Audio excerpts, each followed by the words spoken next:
ई हिंदी शाला में एक बार फिर से आप सभी का स्वागत है। आज हम करेंगे पाठ बचपन के एमसीक्यू प्रश्न, शब्दार्थ तथा प्रश्नोत्तर पर चर्चा।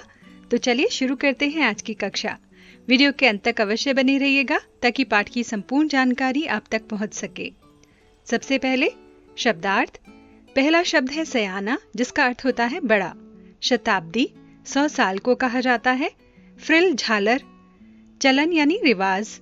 आरामदेह आराम देने वाली। मितली यानी उल्टी, जिसे हम वोमिट भी कहते हैं। दिलचस्पियां यानी शौक या रुचि। निराह केवल को कहा जाता है, उसे मात्र भी कहा जाता है और अंग्रेजी भाषा में इसे ओनली कहते हैं।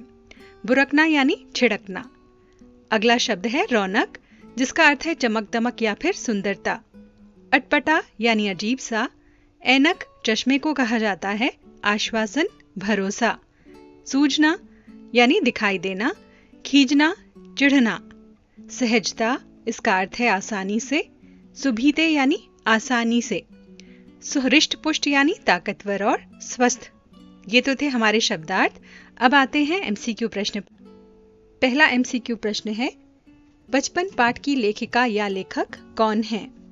यह आपको मालूम होना चाहिए। प्रेमचंद, सुभद्रा कुमारी चौहान, महादेवी वर्मा या फिर कृष्णा सोबती। बिल्कुल ठीक पहचाना, कृष्णा सोबती। अगला प्रश्न है, पहले गीत संगीत सुनने के क्या साधन थे? किनके द्वारा सुना जाता था?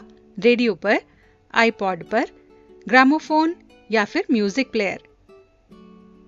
चलिए देखें आपका उत्तर सही है कि नहीं। ग्रामोफोन। अगला प्रश्न, लेखिका बचपन में इतवार की सुबह क्या काम करती थी? अपना कमरा साफ करती थी, अपने मोजे और जूते पॉलिश करती थी, घुड़सवारी करती थी या फिर गृह कार्य किया करती थी? चलिए उत्तर देखते हैं। अपने मोजे और जूते पॉलिश किया करती थी। अब अगला प्रश्न है, लेखिका को दवा की खुराक का सही पता कैसे चलता था? डॉक्टर से, अंदाज से, शीशी पर लिखा हुआ पढ़कर या फिर शीशे के गिलास पर लगे निशान को देखकर? चलिए उत्तर से मिलान कीजिए। शीशे के गिलास पर लगे हुए निशान को देखकर। लेखिका शिमला के मॉल से क्या लेकर आती थी? पिज्जा, बर्गर, ब्राउन ब्रेड या फिर चॉकलेट? बिल्कुल ठीक, ब्राउन ब्रेड। अगला प्रश्न है, लेखिका को हफ्ते में एक बार क्या खरीदने की छूट मिलती थी? आइसक्रीम, चॉकलेट, केक या फिर चेस्टनट? क्या खरीद सकती थी वो? चलिए मिलान करके देखें। चॉकलेट बिल्कुल सही उत्तर। अब अगले प्रश्न पर आते हैं। अगला प्रश्न है, हर शनिवार को लेखिका को क्या पीना पड़ता था? कैस्टर का तेल, ऑलिव ऑयल, सरसों का तेल या फिर पहला और दूसरा? याद कीजिए, बिल्कुल सही पहचाना आपने। कैस्टर ऑयल या फिर ऑलिव ऑयल, दोनों, उनको कोई भी एक चीज दोनों में से दी जाती थी। अगला प्रश्न, लेखिका के मन में अब किस प्रकार के कपड़े पहनने की इच्छा होती है? चॉकलेटी रंग के, सफेद और हल्के रंग, लाल रंग या फिर रंग बिरंगे कपड़े? अब वो बड़ी हो चुकी हैं, तो अब सफेद और हल्के रंग पहनने की इच्छा होती है। परिवार में लोग लेखिका को क्या कहकर पुकारते थे? दीदी, मौसी, बुआ या फिर जीजी? बिल्कुल ठीक, जीजी। अगला प्रश्न, लेखिका को किसका खट्टा मीठा स्वाद आज भी याद है? कसमल का, जामुन का, संतरे का या फिर काफल का? किसका स्वाद उन्हें याद आता है? बिल्कुल ठीक पहचाना, काफल, क्योंकि काफल खट्टे मीठे होते हैं। इसके बाद प्रश्न है, कौन सी ड्रिंक लेखिका के समय में नहीं हुआ करती थी? खसखस शरबत, विम्टो, पेप्सी या फिर लेमनेड? कौन सी चीज है जो लेखिका के समय में नहीं होती थी, आपके समय में होती है? पेप्सी। अगला प्रश्न, लेखिका किस दुकान को कभी नहीं भुला पाई? केक वाली दुकान को, ट्रेन वाली दुकान को, चश्मे वाली दुकान को या फिर इनमें से कोई भी नहीं? कौन सी दुकान उन्हें आज भी याद आती है? बिल्कुल ठीक पहचाना आपने, चश्मे वाली दुकान। अगला प्रश्न देखें। अगला प्रश्न है, चश्मा लगाने पर लेखिका का चचेरा भाई उन्हें क्या कहकर चिढ़ाता था? बंदरिया, लंगूर, चिंपांजी या फिर वनमानुष? क्या कहता था? सूरत बनी लंगूर की, तो लंगूर इसका उत्तर होगा। अगला प्रश्न है, बचपन में लेखिका कौन सी चीज मजे ले लेकर खाती थी? पेस्ट्री, चॉकलेट, कुल्फी या फिर आइसक्रीम? बिल्कुल ठीक, घर आकर वो मजे से चॉकलेट खाया करती थी। स्कैंडल पॉइंट के सामने वाली दुकान में किस ट्रेन का मॉडल रखा हुआ है? शताब्दी एक्सप्रेस का, जम्मू तवी का, शिमला कालका ट्रेन या फिर शिमला शताब्दी एक्सप्रेस? चलिए उत्तर देखते हैं। शिमला कालका ट्रेन का मॉडल। इस पाठ में लेखिका ने किस पहाड़ के बारे में बताया है? हिमालय पर्वत, सतपुड़ा का पहाड़, हिमालय का पहाड़ या फिर जाखू का पहाड़? जो भी शिमला गए हैं या उनके बारे में जानते हैं उन्हें पता होगा, वहां पर जाखू का पहाड़ बहुत प्रसिद्ध है। अगला प्रश्न, लेखिका अब क्या पहनती हैं? लंबे कुर्ते और सलवार, चूड़ीदार और घेर वाले कुर्ते, सलवार कमीज या फिर साड़ियां? क्या पहनती हैं अब वो? चूड़ीदार और घेर वाले कुर्ते। बच्चों, ये तो थे हमारे एमसीक्यू प्रश्न। आइए अब पाठ में दिए गए प्रश्नों पर चर्चा करें और कुछ थोड़े अन्य प्रश्न पर भी।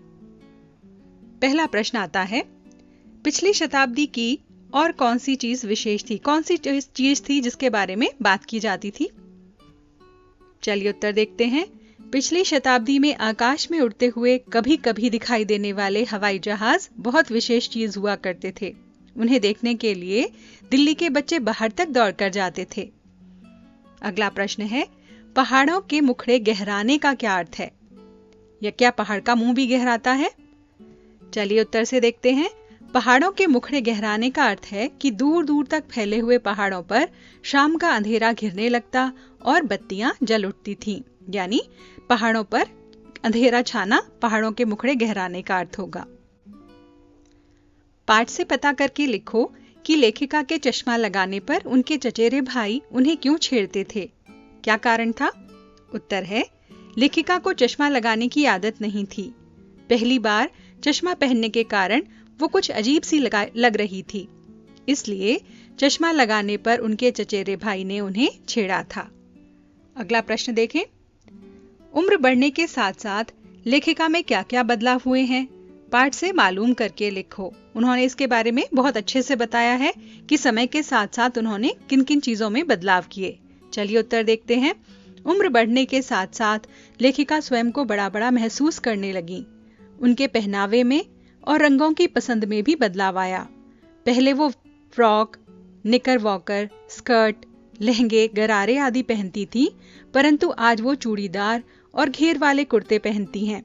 उन्हें पहले रंग बिरंगे कपड़े पहनने अच्छे लगते थे, लेकिन आज हल्के रंग के या सफेद कपड़े पहनना उन्हें अच्छा लगता है। अगला प्रश्न है, लेखिका बचपन में इतवार की सुबह क्या क्या काम करती थी? यह भी हमने एमसीक्यू प्रश्न में भी देखा है। चलिए देखते हैं। लेखिका इतवार की सुबह पहले मौजों को धोती, फिर और स्टॉकिंग को धोती, उसके बाद अपने जूतों को पॉलिश करने का काम किया करती थी। अगला प्रश्न है, तुम्हें बताऊंगी कि हमारे समय में और तुम्हारे समय में कितनी दूरी हो गई है। ये कहकर लेखिका हमें क्या क्या बताना चाहती हैं? चलिए उत्तर देखते हैं।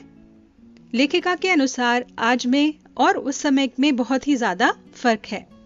उस समय मनोरंजन के साधन थे ग्रामोफोन और रेडियो, लेकिन धीरे धीरे रेडियो और टेलीविजन आ गए। पहले बच्चे कुल्फी खाना पसंद किया करते थे, लेकिन आज उसकी जगह पर वो आइसक्रीम खाते हैं। उस समय खाने में केवल कचौड़ी और समोसे हुआ करते थे, आज उनकी जगह पैटीज ने ले ली है। शहतूत, फालसे और खसखस के शरबतों का स्थान आजकल पेप्सी और कोक ने ले लिया है। तो इस प्रकार से बदलाव आ गया है। लेखिका अपने बचपन में कौन कौन सी चीजें मजा ले लेकर खाती, उनमें से प्रमुख फलों के नाम भी लिखने हैं। लेखिका बचपन में चॉकलेट खाना बहुत पसंद करती थी। वो हमेशा रात में खाने के बाद अपने बिस्तर पर आराम से लेटकर मजे लेते हुए चॉकलेट खाया करती। इसके अलावा लेखिका को काफल, रसभरी, कसमल, चेस्टनट आदि बहुत पसंद थे और चनाजोर गरम खाना भी उन्हें बहुत अच्छा लगता था। लेखिका की तरह तुम्हारी उम्र बढ़ने से तुम्हारे पहनने और ओढ़ने में क्या क्या बदलाव आए हैं, उन्हें याद करके लिखो।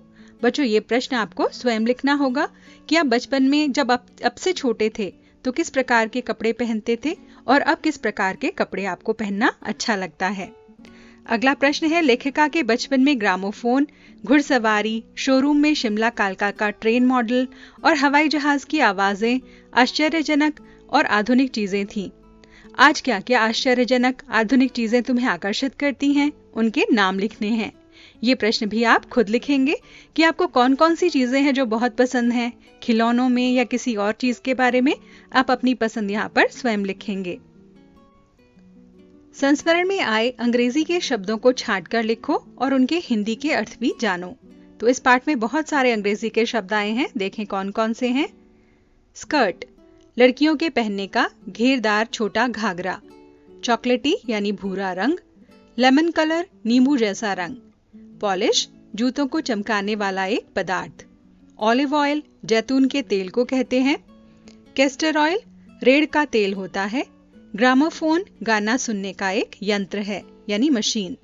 आइसक्रीम कुल्फी जैसी होती है। पैटीज, कचौड़ी जैसी।